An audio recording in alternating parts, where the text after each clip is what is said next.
effectivement pour nous un plaisir de venir en Suisse parce qu'on considère que la Suisse est un petit peu notre deuxième patrie. C'est notre deuxième patrie pour un ensemble de raisons.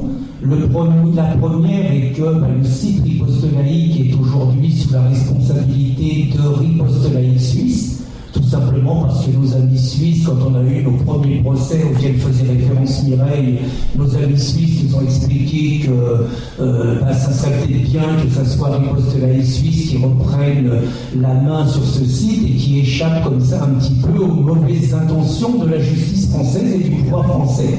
Ce que nous avons fait, donc nous avons eu plusieurs présidents suisses, et ça n'empêche pas par ailleurs la justice française, avec un déni du droit absolument extraordinaire, d'estimer que les présidents suisses doivent répondre du droit français et des lois françaises, puisque notre président suisse, Alain Jean Marais, a été condamné par la justice française pour avoir osé, le misérable, accepter la parution de l'article d'un apostat tunisien.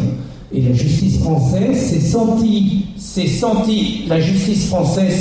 autorisée à le condamner en fonction des lois françaises pour incitation à la haine en raison de l'appartenance à une religion.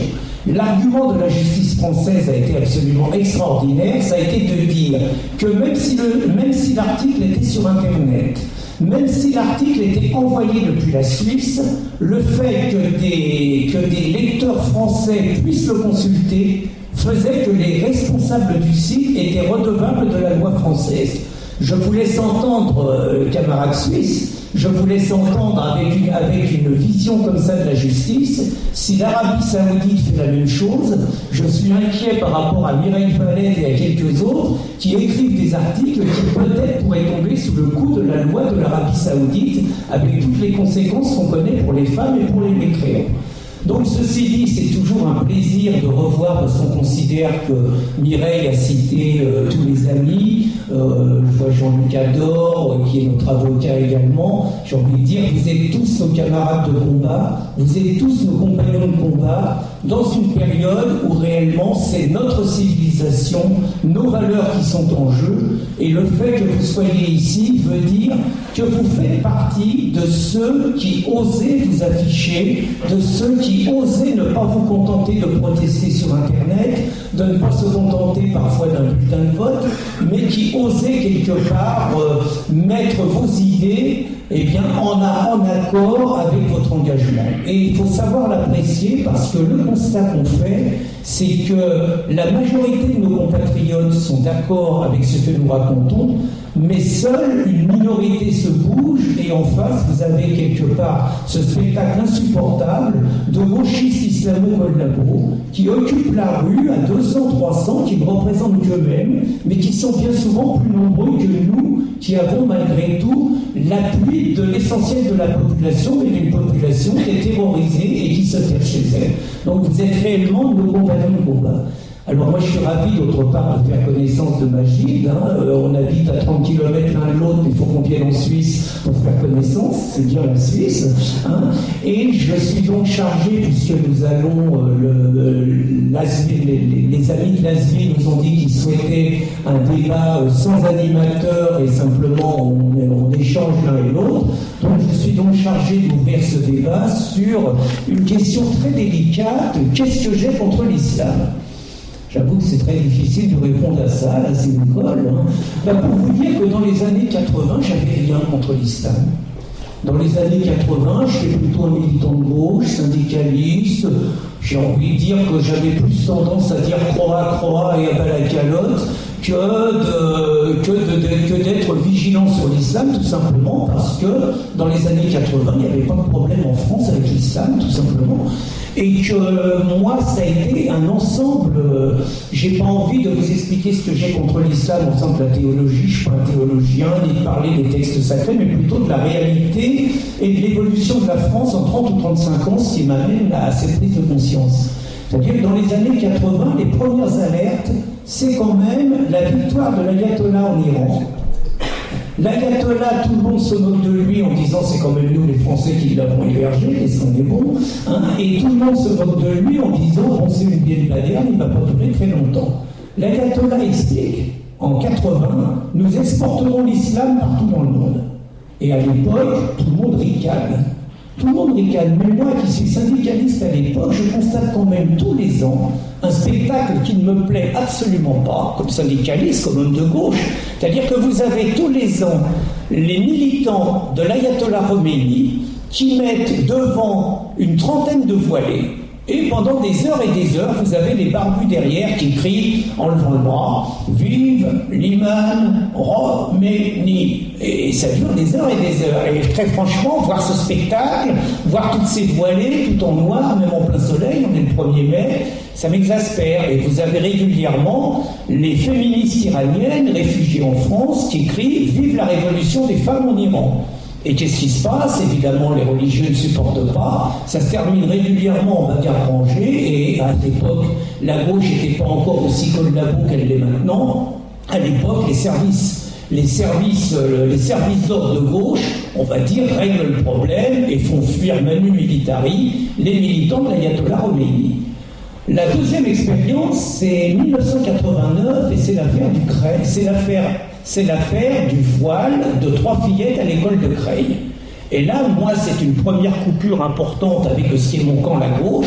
C'est-à-dire que pour moi, les choses sont claires. C'est une offensive d'une religion contre la laïcité. L'école est quelque chose de neutre. Et je suis convaincu, c'est les socialistes qui sont au pouvoir. Je suis convaincu que les socialistes vont dire hors de question, pas de provocation comme ça. On n'accepterait pas une croix, on n'accepterait pas une kippa à l'école, on ne va pas accepter le voile.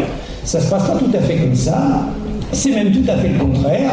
Et donc vous avez un discours prétendument antifasciste qui vous raconte que s'opposer au voile à l'école, c'est faire le jeu du Front National. Et donc on vous fait un discours relativiste en vous disant qu'il faut laisser que l'essentiel est que ces jeunes filles continuent à aller à l'école et que finalement, si on laisse, le temps fera son œuvre et que le jean se substituera au voile. Pour moi, première énorme trahison de la gauche en 1989 qui me pose plus que des problèmes, même si à l'époque je suis syndicaliste et que j'ai d'autres priorités que ça, mais là vraiment, moi je ne pardonnerai jamais ça. Après, vous avez ce qu'on appelle les années noires en Algérie. C'est-à-dire que vous avez les islamistes qui essayent de prendre le pouvoir en Algérie. C'est un massacre, c'est entre 150 000 et 200 000 morts entre 1990 et l'an 2000. Beaucoup plus que le colonialisme français, donc on accuse de tous les maux aujourd'hui. Donc, et vous avez le gouvernement français, encore socialiste, qui accorde l'asile politique aux islamistes. Puisque la règle de l'asile politique, c'est que pour avoir l'asile politique, il faut être persécuté par un État. Et donc les islamistes vous racontent qu'ils sont persécutés par l'État, par le FLN, et donc ils demandent l'asile politique en France. Les socialistes le leur accordent, et bien évidemment, les militants islamistes font leur travail de militants islamistes. C'est-à-dire qu'ils islamisent les quartiers, ils islamisent les banlieues. Pour moi, le troisième choc qui vraiment va nourrir mon engagement contre l'islam, je dis bien contre l'islam, c'est en 2003, et c'est au congrès de l'UOIF qui se déroule tous les ans au Bourget. Vous avez donc à l'époque Nicolas Sarkozy, et Nicolas Sarkozy est ministre de l'Intérieur d'un gouvernement présidé par Jacques Chirac. Nicolas Sarkozy, qui est un communautariste, accorde énormément de dérogations particulières aux disciples de l'islam. Notamment, il leur accorde des carrés musulmans dans les cimetières. Il leur laisse entendre qu'après tout, le financement des mosquées, on pourrait peut-être regarder, on peut s'entendre. Naturellement, il leur offre le Conseil français du culte musulman. Mais Sarkozy, malgré tout, fait une petite piqûre de rappel. Il explique aux musulmans dans la salle, alors là, je vois qu'ici, on est dans une salle qui est séparée en deux, je vois horreur qu'il y a des hommes et des femmes qui sont ensemble de ce côté-là, et qu'il y a aussi des hommes et des femmes qui sont ensemble de ce côté-là. Au Bourget, c'est pas du tout comme ça. Au Bourget, vous avez rien que des femmes de ce côté-là, voilées à 90%, et vous avez rien que des hommes de ce côté-là, majoritairement barbus, on ne se mélange pas. Et donc, Sarkozy fait la piqûre de rappel et dit... Nous sommes dans une république laïque, c'est pas grâce à lui, nous sommes dans une république laïque, et dans une république laïque, les femmes musulmanes doivent respecter les règles, et donc pour les photos d'identité, vous devez retirer votre voile. Je vous mens pas, le ministre de l'Intérieur de la France est sifflé 12 minutes. Je ne sais pas si vous voyez ce que signifie une bronca de 12 minutes, encouragée naturellement par tous les chefs de l'UOIF assimilés aux frères musulmans. Et moi, je vois ce spectacle. Sarkozy fait front courageusement, hein, il ne recule pas. Moi, je vois ce spectacle, je me dis, mais enfin, c'est pas possible.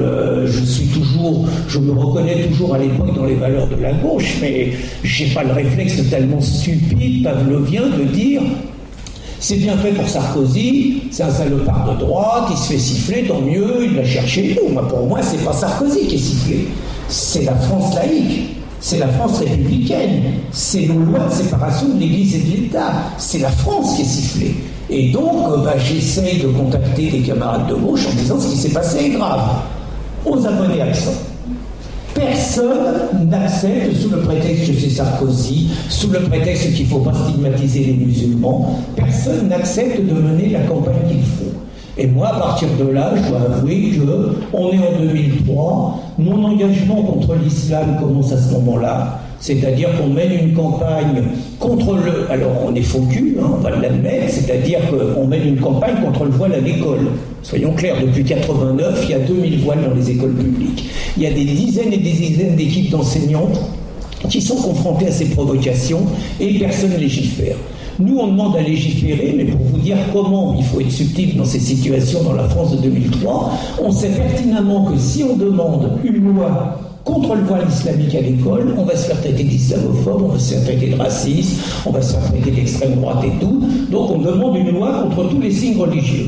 Les signes religieux, on sait que le seul qui pose problème, c'est le voile.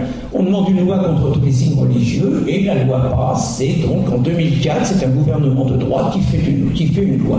Et je dirais que depuis 13 ou 14 ans, je vois l'avancée de l'islam, et j'estime que ce dogme, je reviendrai, qui n'est pas une religion, ce dogme représente une menace pour nos libertés, une menace pour nos principes, et je considère que l'engagement de ma vie aujourd'hui, c'est de lutter pour que l'islam ne s'impose pas dans nos pays. Je vous remercie pour cette première partie.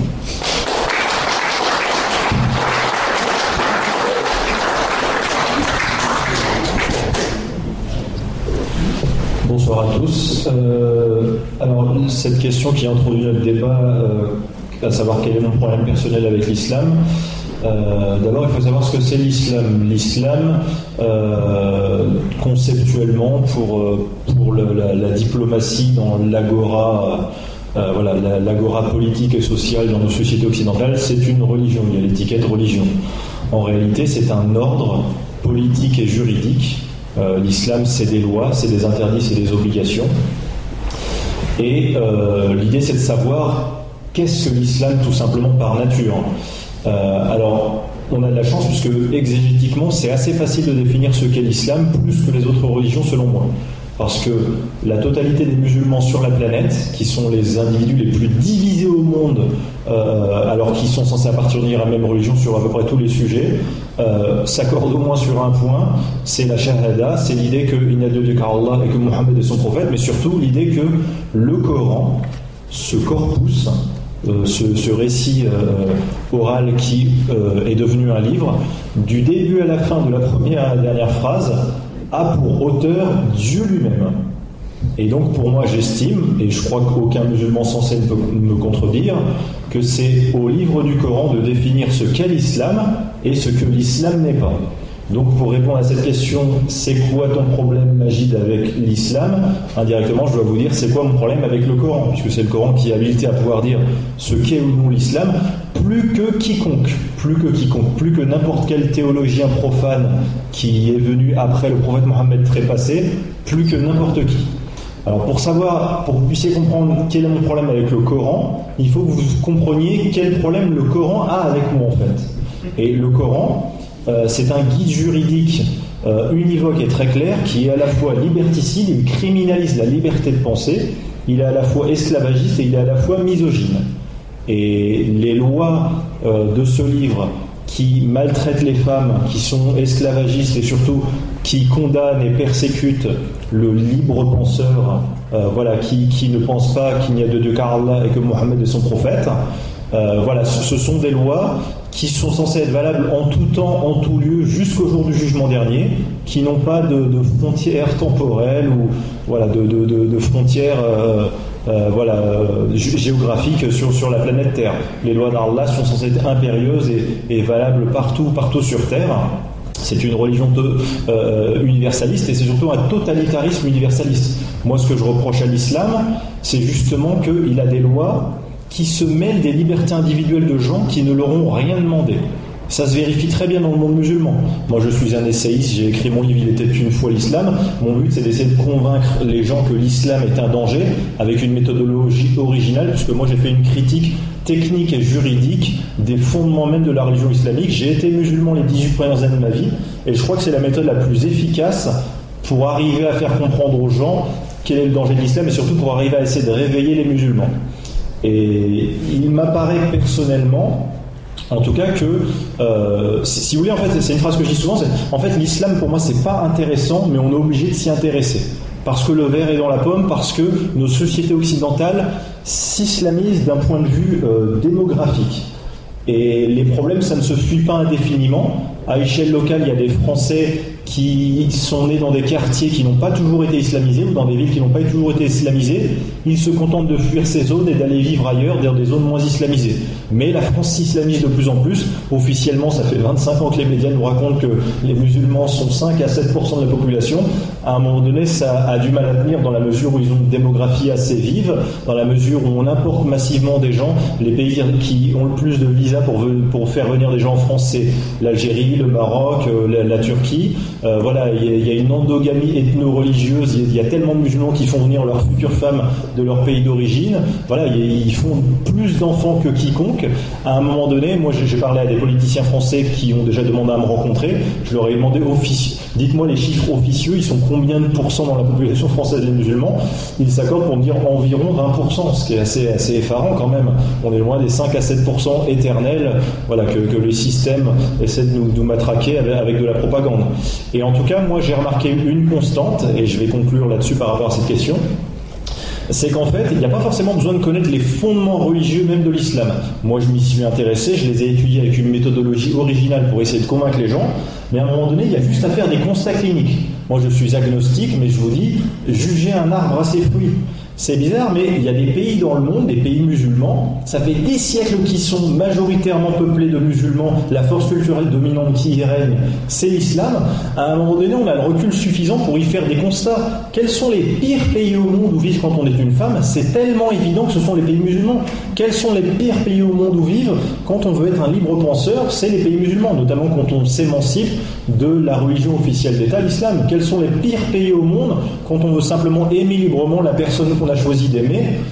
C'est les pays musulmans. À un moment donné, il y a un hasard beaucoup trop récurrent pour un simple événement censé être fortuit et aléatoire. C'est bizarre, mais si le Dieu des musulmans, comme le prétendent les musulmans, qui pensent que c'est notre Dieu à tous, a créé une religion censée être de paix, d'amour et de tolérance, force est de constater que c'est un Dieu particulièrement inique, inefficace et nul, puisque ce Dieu s'acharne à ce que la totalité des pays musulmans dans le monde propage l'exact contraire de son objectif matérialisé dans des lois, dans un corpus juridique et entre guillemets spirituel qui nous a inspirés, puisqu'apparemment les gens ont l'air de comprendre le total contraire de l'amour, de la paix, de la tolérance. Moi je me bats pour essayer de réveiller les gens dans mon pays, parce que la France, qui est notre pays commun, est une démocratie.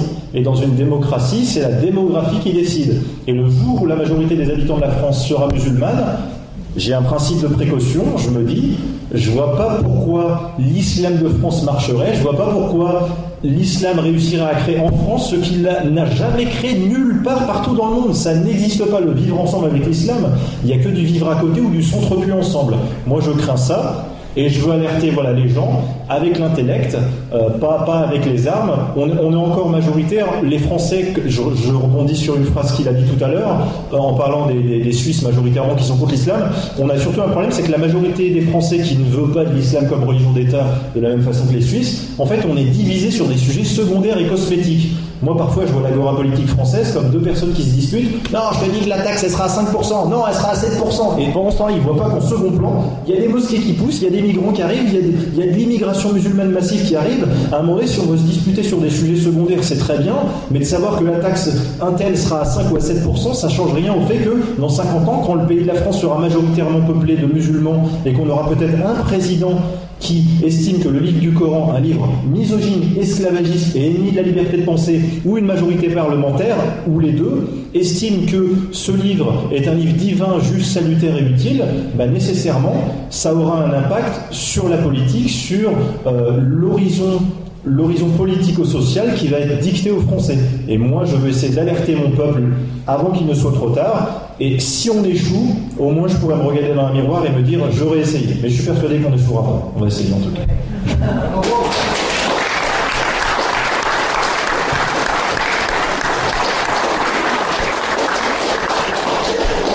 Alors, comme nous sommes en autogestion, donc je rebondis donc sur cette introduction de Majid pour essayer de préciser donc clairement ce qu'est l'islamisation de la France, c'est plus largement l'islamisation de l'Europe.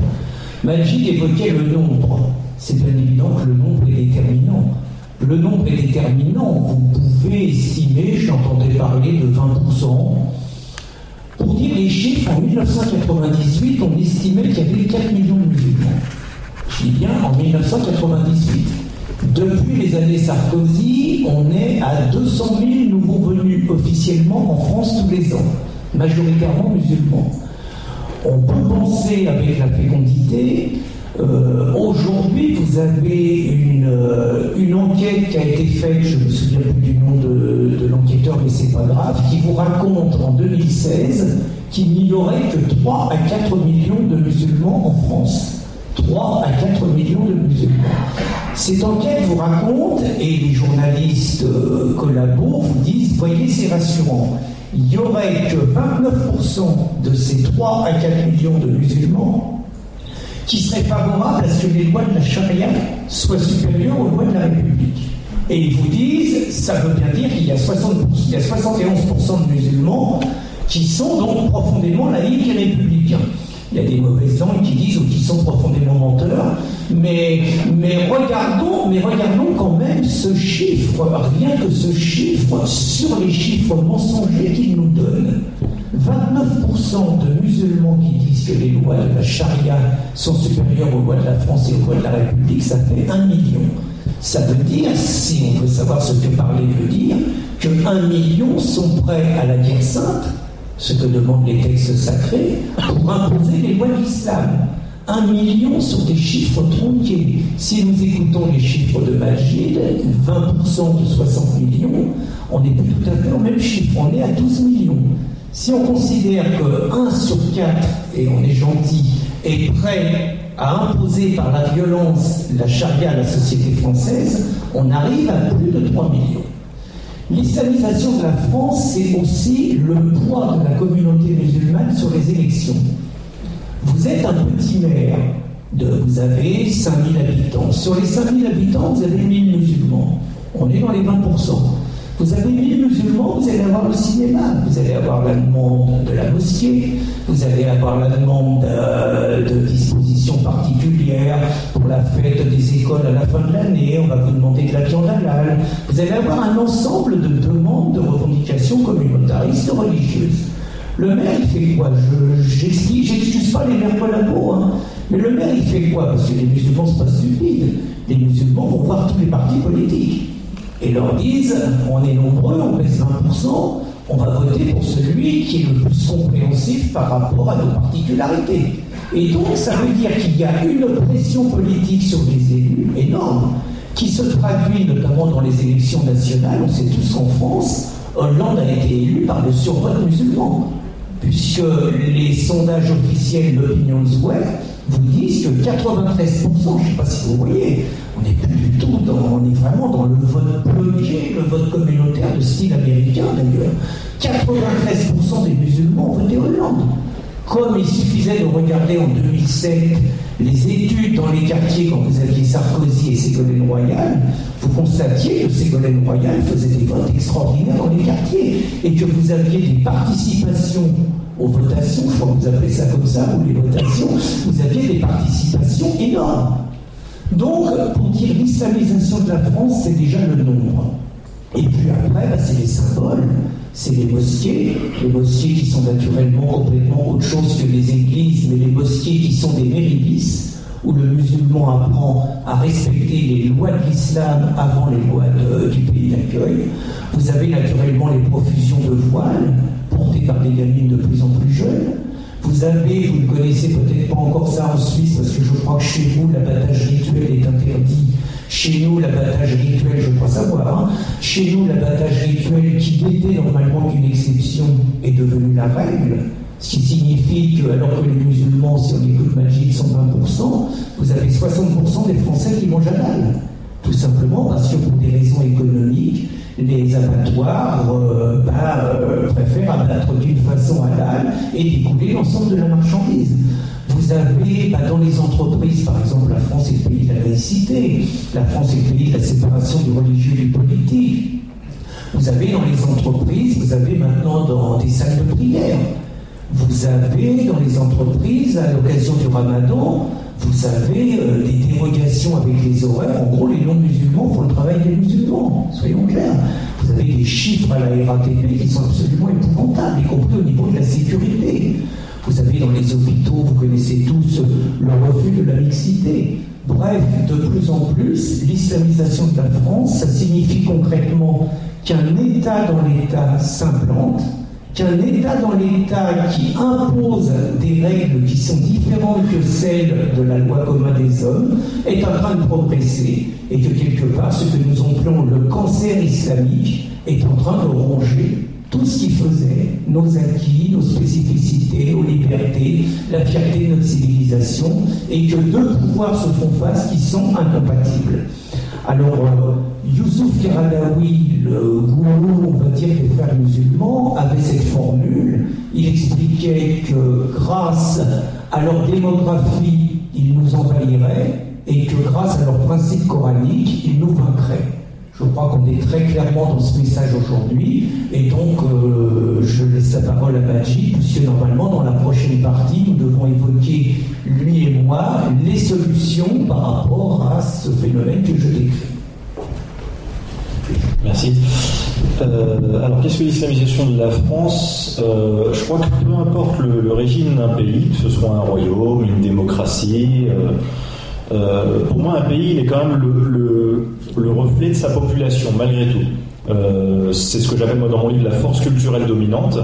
Et un pays constitué de 90% de gens qui ont une religion particulière, des mœurs, des valeurs, normalement, ça va dicter l'ordre social, l'ordre culturel prééminent sur les intérêts de la société, sur les questions existentielles de la société. Et dans une démocratie comme la nôtre en France, c'est évident que la démographie,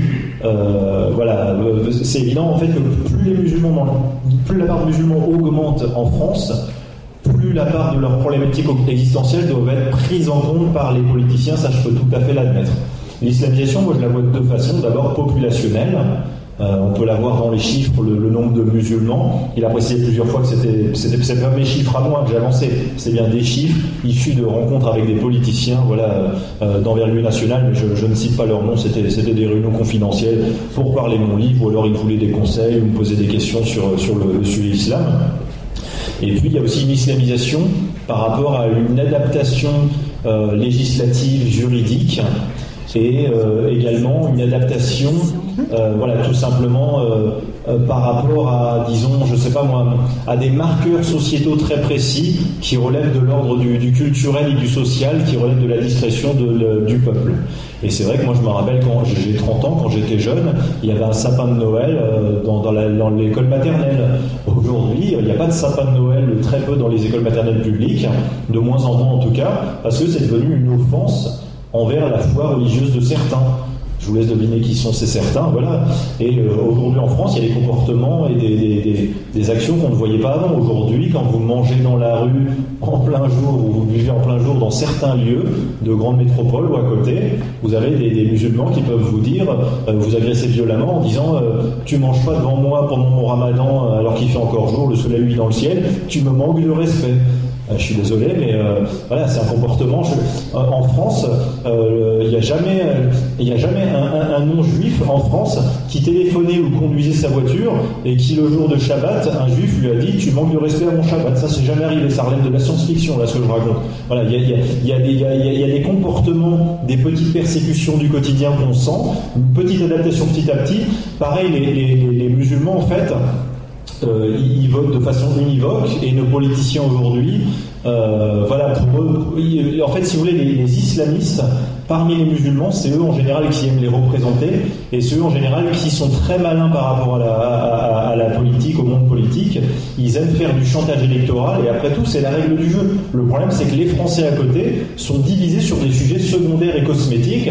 Et au final, les musulmans qui arrivent à être bien organisés, à être un bon lobby, les musulmans pas tous, mais certains dans certaines communes, arrivent effectivement à faire pression pour obtenir de la part de maires la déprogrammation d'un film, voilà, qui va poser des problèmes au cinéma, ou alors voilà le fait c'est des petites adaptations petit à petit. En fait, si vous voulez, c'est en fait l'islamisation de la France, démographique et aussi au niveau des lois, c'est une révolution lente. En fait, en France, on a été habitué à la mythification de la Révolution française pratiquement du jour au lendemain. On est habitué au fait qu'il y a un héros pratiquement tout seul, voilà, qui peut guider vers la victoire, un De Gaulle ou ce que vous voulez.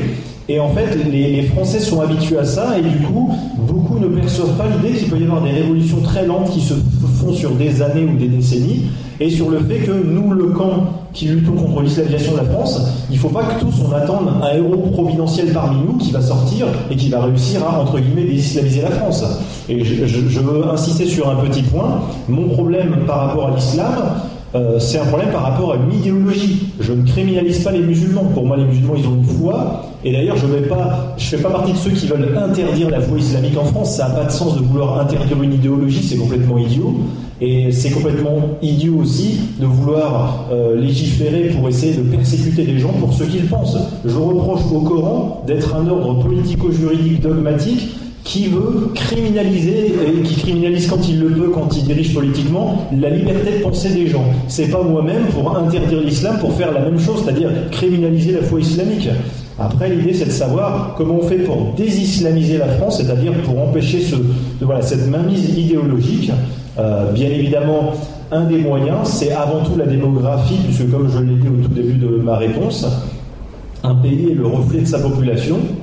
Et moi, je pense que le jour où la population française sera majoritairement peuplée de musulmans, alors à ce moment-là, il y aura la capacité de cette majorité à pouvoir faire élire un président, un parlement majoritaire, qui déifie le Coran, qui estime que ce livre est juste, salutaire, utile, et là commencera le danger. D'ailleurs, un pays avec 50% de musulmans, 50% de non-musulmans, le vivre ensemble n'existe pas. À un moment donné, ça se ressent aussi sur le niveau de vie, le niveau, disons, de quiétude sociale des gens lorsqu'ils vivent ensemble, entre musulmans et non-musulmans, et aussi le niveau de sécurité des femmes qui se baladent dans l'espace public. Voilà, le vivre ensemble ne prend pas avec l'islam. En fait, ce qu'il faut comprendre, c'est que, et je pense que Pierre sera d'accord avec moi, l'islam, si vous voulez, c'est pas seulement une culture différente de la nôtre, c'est une culture qui nous est antagoniste, c'est un modèle culturel qui nous est antagoniste, qui est contraire à nos valeurs. Et c'est là où il attaque nos valeurs. Un Français d'origine vietnamienne ou chinoise en venant en France, il peut apporter sa petite nuance en termes de mode de vie à sa francité, mais dans le fond, il est capable aujourd'hui, en théorie, à échelle macroscopique, de devenir un citoyen français comme les autres, de bien réussir à s'intégrer. Et malheureusement, c'est plus difficile, pour des musulmans qui estiment que le Coran est un livre divin, juste, salutaire, dans la mesure où, encore une fois, le Coran est antinomique, à nos valeurs et à l'ordre politico-juridique qui défend nos libertés individuelles, en tout cas les miennes, qui me sont chères.